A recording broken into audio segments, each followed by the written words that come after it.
Hey guys, welcome back to Macy Acres. I'm Chris, and in today's episode, we're going to be changing out the carburetor on this Wheel Horse 520 LXI.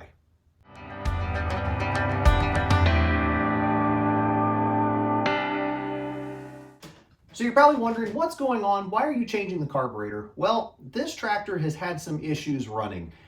It seems like it's not getting enough fuel to the engine. It bogs down when you go through any kind of tall grass if you're mowing or if you have a rototiller on. So what I'm going to be doing today is replacing the carburetor. And most people would think that's a bit extreme. Why don't you check for air leaks or fuel filters, things like that? Well, we already have checked for the air leaks. The hoses are all good. The fuel filter has actually been changed, and the fuel pump is running and is producing enough pressure. So it all came down to, okay, we've got one other possibility it could be, which could be the spark plugs. Well, I put a spark plug tester on, and both sides are sparking. This is an engine that a lot of people are very familiar with, so we're going to hop under the hood and take a closer look. All right, let's go ahead and take this air filter off. It's a pretty easy process. Pull that.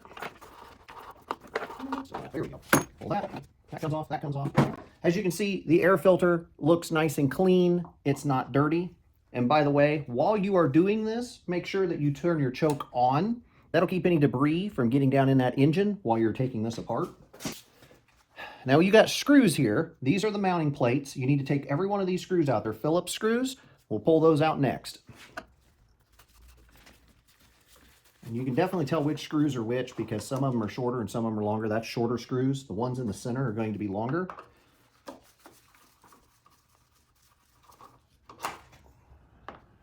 And these are not specific to either corner. And if you run into where something's been stripped, which that one's kind of been stripped out a little bit, a flat blade will actually take it out just as easy.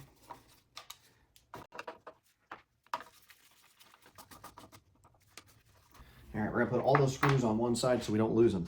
Now, down under this side is a little hose clamp, and you can actually twist it with your fingers or grab it with your fingers. And then we want to take this and pull this straight up. Right down there is where your little hose is, and it's right there. And it's a breather for the top end of your engine. So anything needs to come back in, it comes back in. And we're going to wipe this back off before we put it all together. All right, you're going to need a number 12 socket. Put that number 12 on there. We're going to loosen this up. And again, we're going to clean all this when we go to put it all back together. So don't worry about these plates and stuff being dirty. Just make sure you don't drop anything down in that engine. Again, that's why we put the choke on.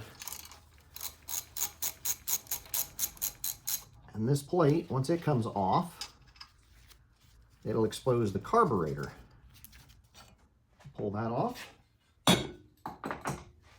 So here's our carburetor. We're going to want to move stuff out of the way. This is your fuel shutoff solenoid wire. You're going to want to make sure that you unhook this and get that out of there as well because it will need to go. And some of this linkage is all dirty. Need to get that all cleaned off. And what we're going to do is we're going to be very careful at how we pull this carburetor off because there is a lot of dirt down in here. What we're going to do is we're going to take a little brush. I'm going to brush around here and I'm going to vacuum any of this dirt that's down in here out of here, keeping away from the gasoline. You don't want to get any of this gasoline into your vacuum. You could actually cause an explosion. So we're going to take a little brush, a little toothbrush, an old toothbrush, suck all that out and hopefully clean it up.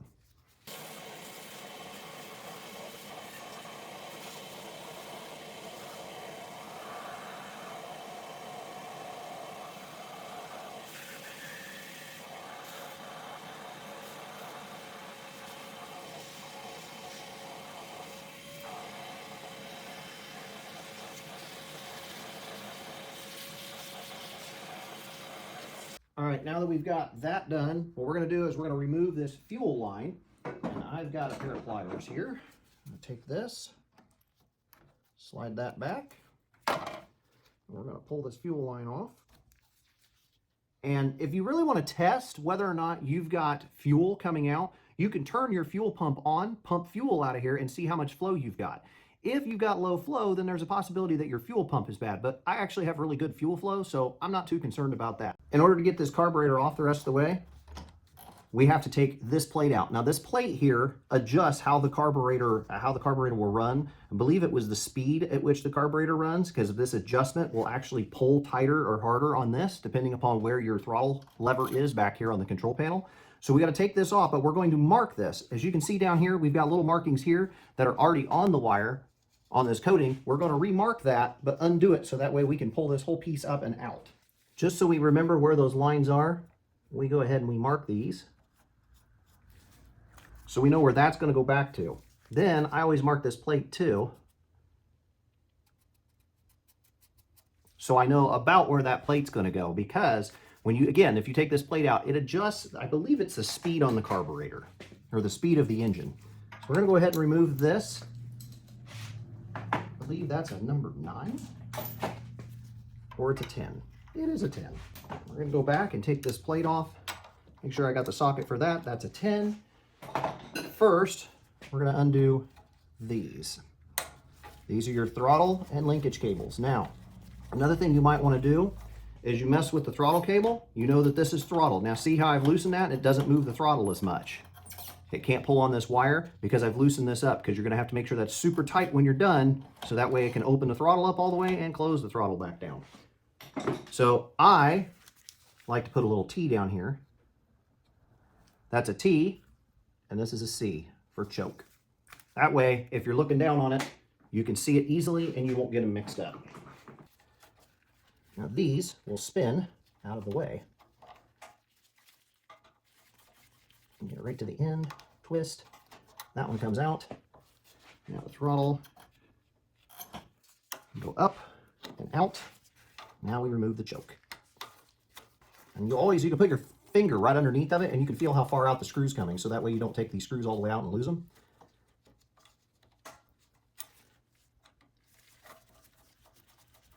Got a lot of thread there. See how I twisted that? Easy peasy. We're going to take this, twist it up.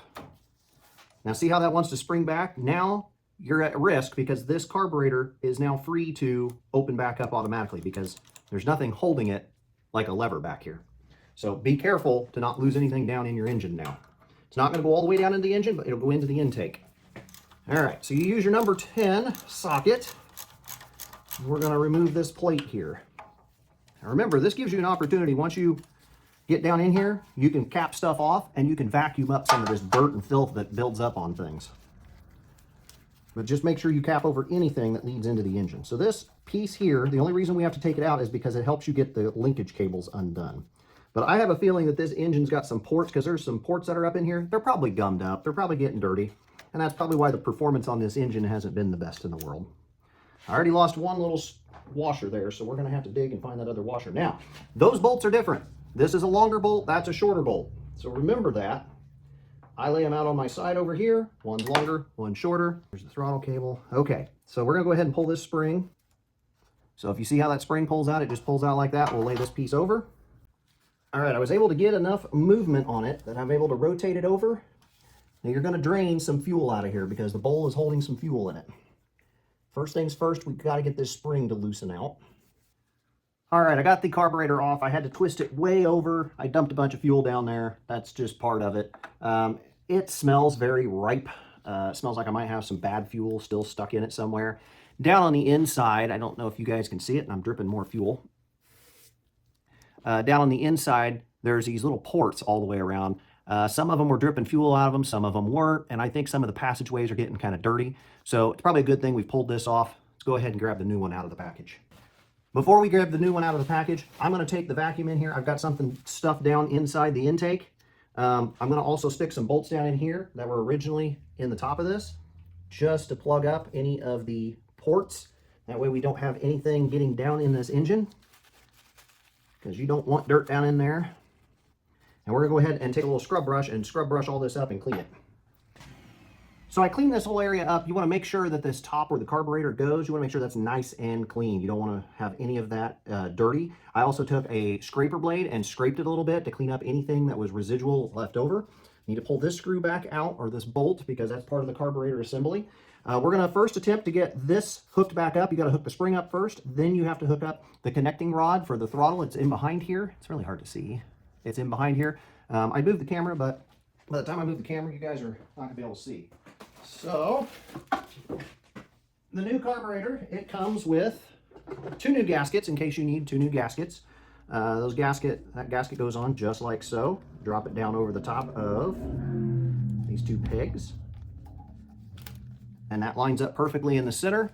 And then here's the new carburetor. We're gonna go ahead and pull it out. Looks very similar to the other one, just nice, clean, shiny, and hopefully runs a little better. So, all right, first things first, let's get that throttle cable connected. And I am gonna run the spring into the opposite hole down there, so that way it goes down one.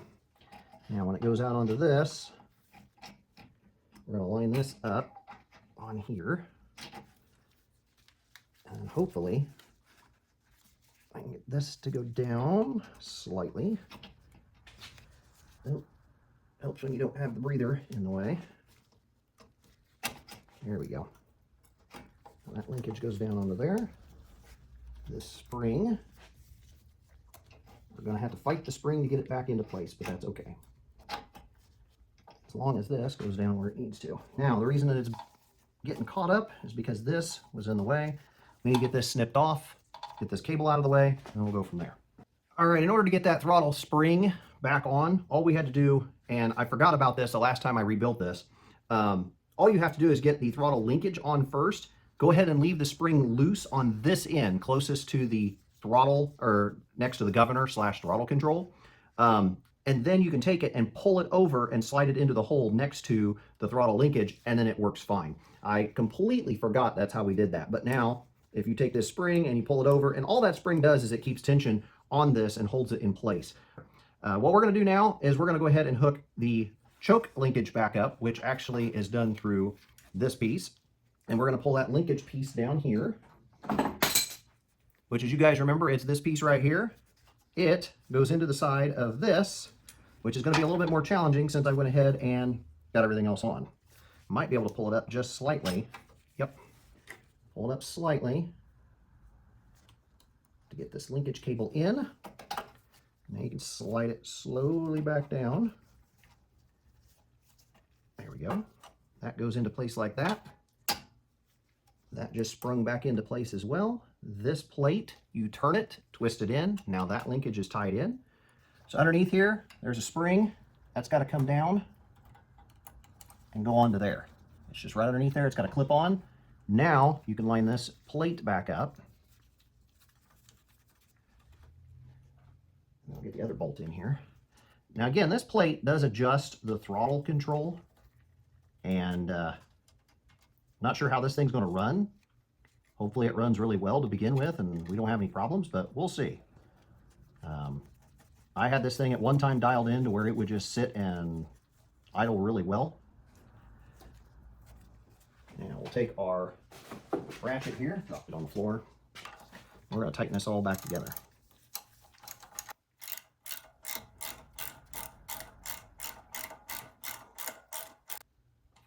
Okay.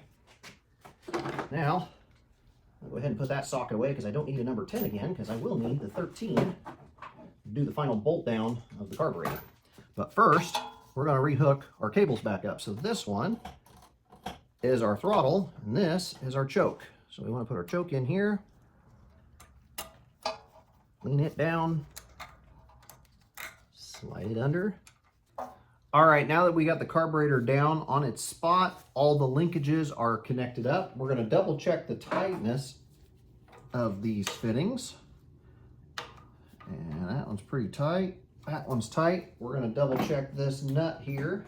Go ahead and put this on. Sure we've got a good tight.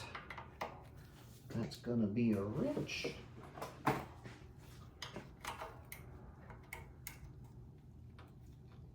It's nice and tight. Now we need to put the fuel line back on. So we have the fuel line tucked away over here. I'm going to go ahead and route it up and into place. And then we're going to take this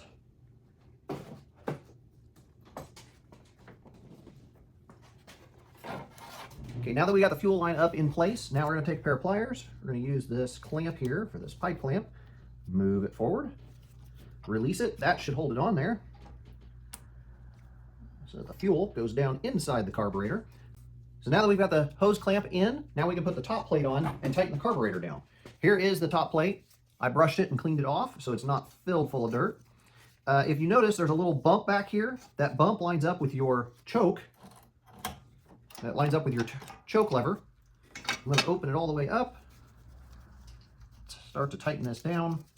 And this plate is also the plate that holds your air intake in place. I'm going to go ahead and put the choke back closed.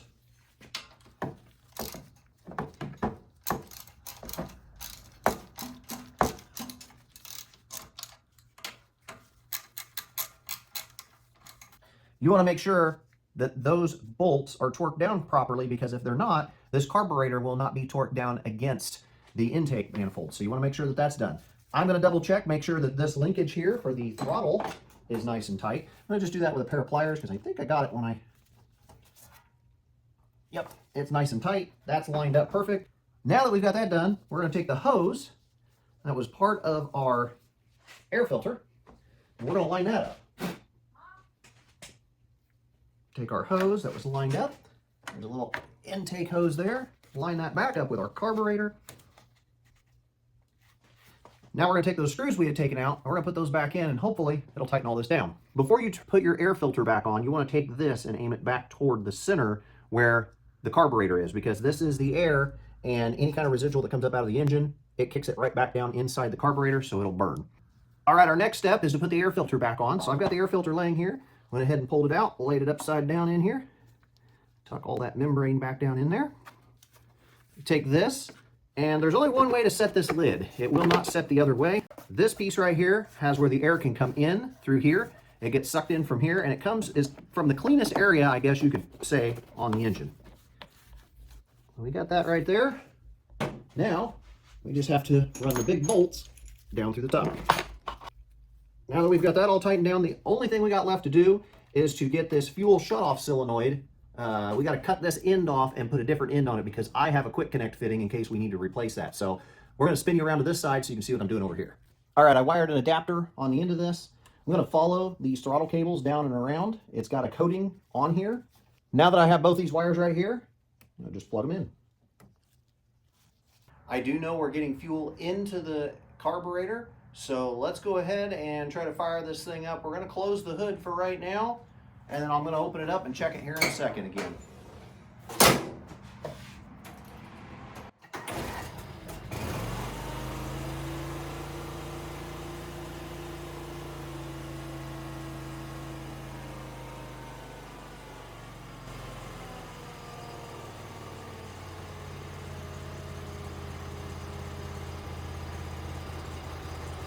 But this is the best this engine has sounded in a long while.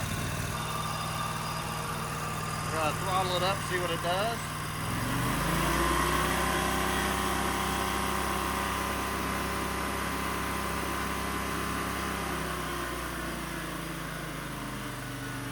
All right, guys, this thing runs like brand new. I rebuilt this carburetor back in 2013, and it is 2025 now. And I'm going to tell you what, well, the last time I rebuilt it, it sounded a lot like this, and it ran so smooth. And as you run it a little bit more and more, and it warms up, it'll actually smooth out, and it'll run even better. The performance sounds like it's there. It sounds like it's got the ponies behind it again, because it used to be when I had the other carburetor on it, and I'd throttle it up, it just didn't sound like it had the power. Whenever you put any kind of mower deck on this, or you put a rototiller on the back, and you went to click that clutch assembly into place, this thing would start to bog down and die. And it had to do with it wasn't getting enough fuel into that carburetor. Well, now it sounds like it's getting the fuel mixture in it needs to, and all the jets are all opened up and can dump fuel in. Now, if you guys are having a similar situation with one of these V-twin Kawasaki's, now this is an FD620D series engines. Those came in, I believe, the John Deere 455s. They came in some of the John Deere Gators, and you could also get them in the Kawasaki Mules, I think is what they had them in. And there's a bunch of other tractors that these came in. But this is a Toro Wheel Horse 520L XI, meaning liquid cooled 20 horsepower motor is in here. And I'm going to tell you what, I absolutely love these motors. I think they are great and phenomenal when they are running at their peak. When they start to gum up like these, they become a nightmare and are hard to keep running. But you know what, guys, I went to the Jungle website. I know, don't kill me in the comments, but I went to the Jungle website, saw some reviews on some carburetor replacements. It was only 50 bucks. And if I'm out 50 bucks because I put it on there and it doesn't work when I put it on, so be it. But it was worth that instead of buying a whole carburetor rebuild kit and spending a bunch of time working on that. Not to say that I'm not going to take the old carburetor, completely take it apart and put it all back together, because that I will probably do in another video and show you guys how easy it is to actually work on those carburetors. But a lot of times the floats get stuck, the jets get dirty, and I've got all the tools to clean those up, and they're really cheap. Again, you can buy those on that Jungle website. But no, this has given this tractor new life. I absolutely love them. And again, if you guys have any questions about these engines, I will be more than happy to reply back in the comments with whatever answers I have. And if I don't have the answers, I'm going to dig around and try to help you find the answers for them, because I'm going to tell you what, I love these tractors. I love these engines. They're great. The only other engine that I like is the Briggs & Stratton diesels that they were throwing in these, which I happen to have one, and I love that tractor as well. That's probably going to be one of my next restorations. And then I've got another one of these LXIs sitting around that it's going to get maybe a new powerhouse under the hood or a rebuild of that Kawasaki. I don't know. We'll find out. Until next time, guys, I'm Chris from Macy Acres, and I'm out.